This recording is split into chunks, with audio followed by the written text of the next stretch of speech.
conversation with some sound. It's 9 pithy seconds from Congressman Derek Van Orden.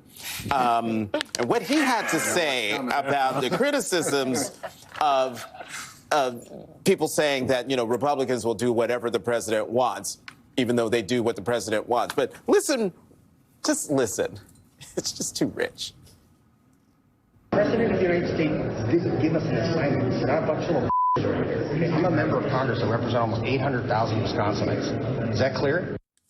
Okay, if you didn't hear because of the echo, he said the President of the United States didn't give us an assignment. We're not a bunch of little B words. Say it. I'm not saying we're not a lot of B words around here, okay? I'm a member of Congress. I represent almost 800,000 Wisconsinites. Is that clear? Dana. No, it's not clear, to be very...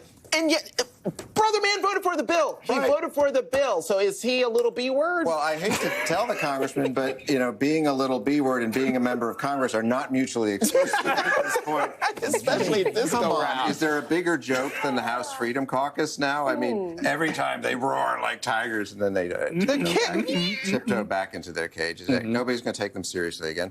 Nobody's going to take, you know, small government conservatism. Doesn't exist anymore. You know, the Cato Institute, you know, the sort of the traditional libertarian small government said this bill is going to add $6 trillion to the debt when you actually factor everything in. And for what? So you could kick 17 million people off of their health care.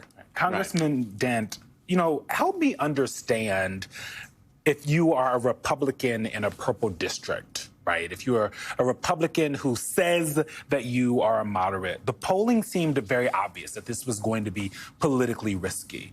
And almost all of them, other than 2 Republicans, voted for it.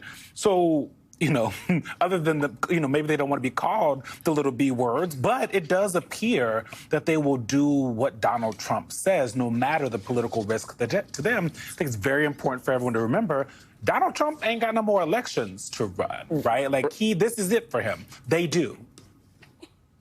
Yeah, I guess look, no one should be surprised that those on the hard right folded and caved under pressure from the president. They're all worried about primaries. That didn't surprise me at all. We all knew they were going to fall in line.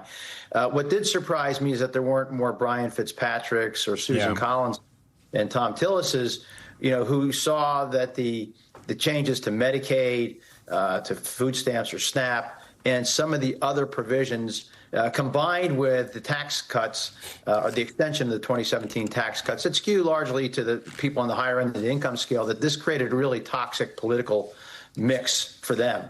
And I was just surprised that more of those folks who have, you know, significant Medicaid populations, you know, didn't push back on this harder. And in fact, I'm surprised they got away with this. What shocked me about this whole process was that I assumed that the Senate would actually weaken the Medicaid changes that the House made. But the Senate did just the opposite. They made them actually more onerous, more stringent.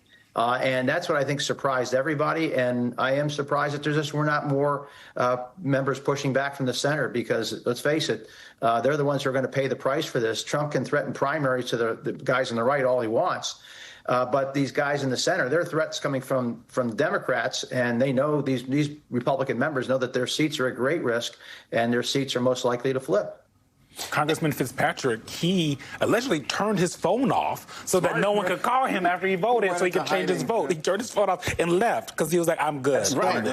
Yeah, very smart. Very smart. Other people should take that tactic. And so, Adrian, I mean, it just seems just wild that Republicans have put themselves in this position. 11.8 million people are going to lose their health insurance by 2034.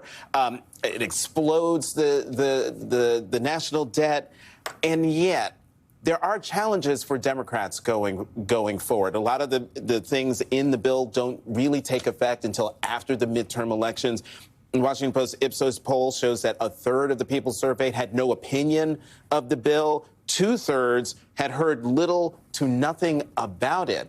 And so will Democrats be able to capitalize? I mean, you heard former Congressman Charlie Dent. We played a sop mash of all the Republicans who talked smack about this bill. Spineless. And yet, do you think Democrats will be able to break through and get people to understand that what just happened in this town is going to take a hammer to them. They better take some of the sound and put it in the ad. Yeah, I was going to say, the ads are already being written. I mean, I think they try to pull a fast one here, Jonathan, by not enacting these Medicaid cuts until post-midterms. But also, let's not forget, post-midterms equals going into the presidential election in 2028. So this is going to be something that a lot of Americans are facing. I will tell you this. I'm from Arkansas. There are a lot of people in my state who don't realize they're on Medicaid. If you have Our Kids First children's health insurance, if you have some sort of overage plan in your insurance, even if you're a middle-class family, you are oftentimes on Medicaid. It's just not called Medicaid. I'm starting to get a lot of text messages from people saying, wait, I mean, these are Trump voters, by the way. Wait a minute, my kid is on Our Kids First, the state health insurance plan, but my kid's going to be fine, right? I'm like, no, probably not. So I think people are starting to realize the realities, even though these cuts may not go into effect until after the midterms. People are starting to plan ahead. What am I going to do? Rural hospitals have to plan ahead. And the thing that there's so many things I don't understand. I worked for the Democratic Congressional Committee during the 2006 cycle when Democrats took back the House. Yes. 20 years ago, Rahm Emanuel was the chair. Big election cycle. Nancy Pelosi became the first speaker.